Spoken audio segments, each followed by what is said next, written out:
Hey everybody, it's Jason Blaha here, and once again it's time for a power building training vlog, and today was shoulder day.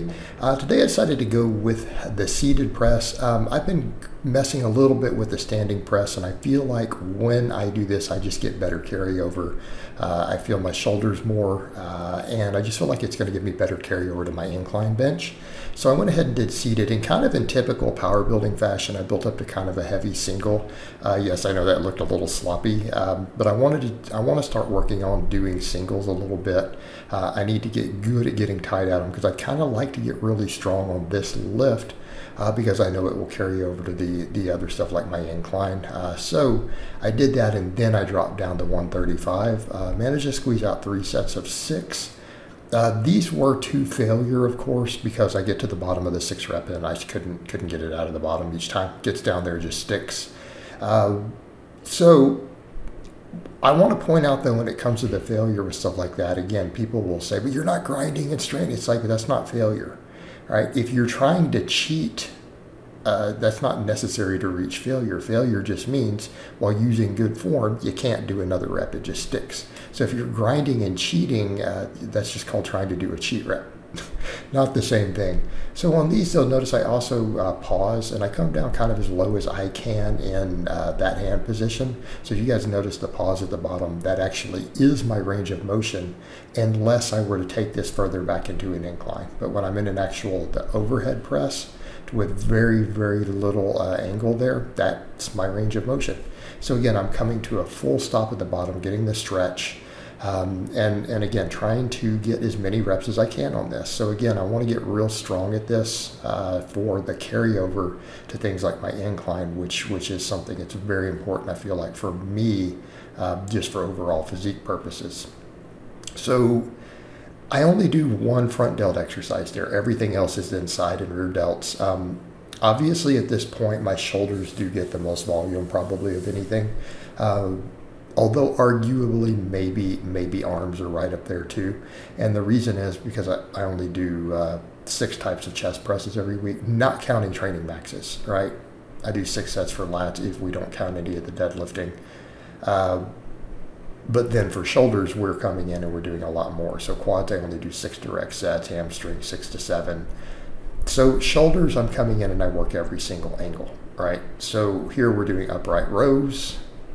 So again, trying to do the most shoulder volume. Why? Delts and shoulders are probably the most important muscle aesthetically. I'm working on power building, so I'm wanting to make sure these other more aesthetic muscles do get worked more and more as I continue to focus on physique way more than powerlifting at this point.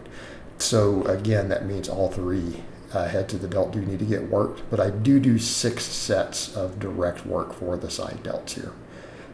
So again, there's carryover. Obviously the overhead press hits them, obviously the rear delt work hits it. I mean, even the rows and incline hit those things, but in terms of direct work, so that's what I want to point out. A lot of this stuff for direct work, I want 6 sets.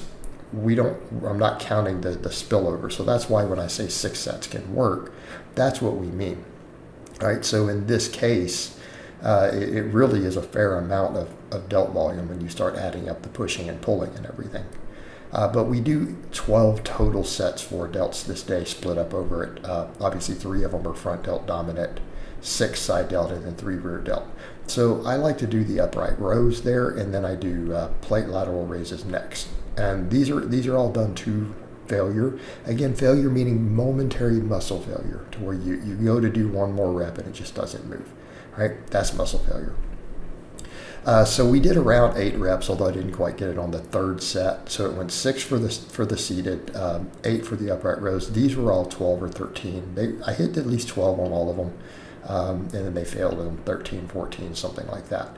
So I like to do plates for these, and I'm not saying dumbbells don't work too. I just kind of like plates because they feel like I can just get my shoulders into a better groove. But I may go back and do dumbbells later too, just for the different loading. There's probably not a big difference or a significant difference. It's purely a comfort thing. Plus, it's just easy to grab the 25s. I don't even have to think about what's loaded on the dumbbells, and I know these are right about heavy enough to keep me in the rep range I want to be in. Now, obviously, if I continue to improve at this, I may jump back over to the dumbbells just so I can micro load them up. But these work great. I like plates. I just kind of like the way they feel. So it's nothing special or anything magical about it. It's just I feel them a certain way, and I just kind of like it, and so I run with it. But again, if you'll notice, it's the same trend we see before. We do a big barbell, and then I do a small movement for anything I really care about. Big barbell, then like a dumbbellish type movement. So just like on chest day, I do barbell incline, then we do a dumbbell incline. So here we do the upright row, and then we do the laterals. Now, of course, I do have kind of the big power movement in there too with the seated press. So again, my training is kind of a little bit dominant towards that upper body pressing. So again, something I feel that's important for my current goals. That whole upper chest, shoulder area, all of that is absolutely critical as you get leaner to looking aesthetic. I mean, the same thing, I almost feel like it needs to be said if you look at the current actors and stuff we're seeing right now coming out of Hollywood. Look at where the focus is, right? Look at Hugh Jackman's physique right now in Wolverine. You can tell the focus has been in upper chest and shoulders. That's where his trainers have really put the real work in. And as you get leaner, that's when it really stands out. So that is kind of that aesthetic Hollywood physique that people are looking for today. Okay, so that's almost should be part of when I talk about dad bod transformations. All right, after that I did rear delt raises. Last couple weeks I kind of messed with shrugs. I'm like, I want some trap, but then I've realized, look, I'm doing RDLs and stuff now. I don't feel that I need shrugs. I need to keep doubling down on the rear delts. I do feel like my rear delts could use the extra work. So if I'm going to do a fourth exercise on this day, let's just go ahead and do some rear delts. And I've done that for quite a while, for a couple months, and then rotated shrugs in. But I'm like, let's go back to what we were doing. I feel like that was a good recipe for success. We do a seated press, do side delt work, and then do some rear delts. And variations of rear delt raises. I chose to do them on the incline today because I feel like even when I do the bent over ones, I'm prone to cheating just a little bit. And with this, you really can't cheat. Yes, there might feel like there's a little swing, but at the end of the day, it's kind of hard to cheat once you're locked into that incline bench and your weight is on it.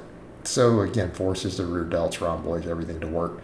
So 12 total sets for today for shoulders, not counting the sloppy looking training max, which I need to work on. And then I did a set of hanging leg raises, which again, I like to do at least one set at the end of every workout most of the time. So I hope it's been informative, and I will talk to you guys and gals next time.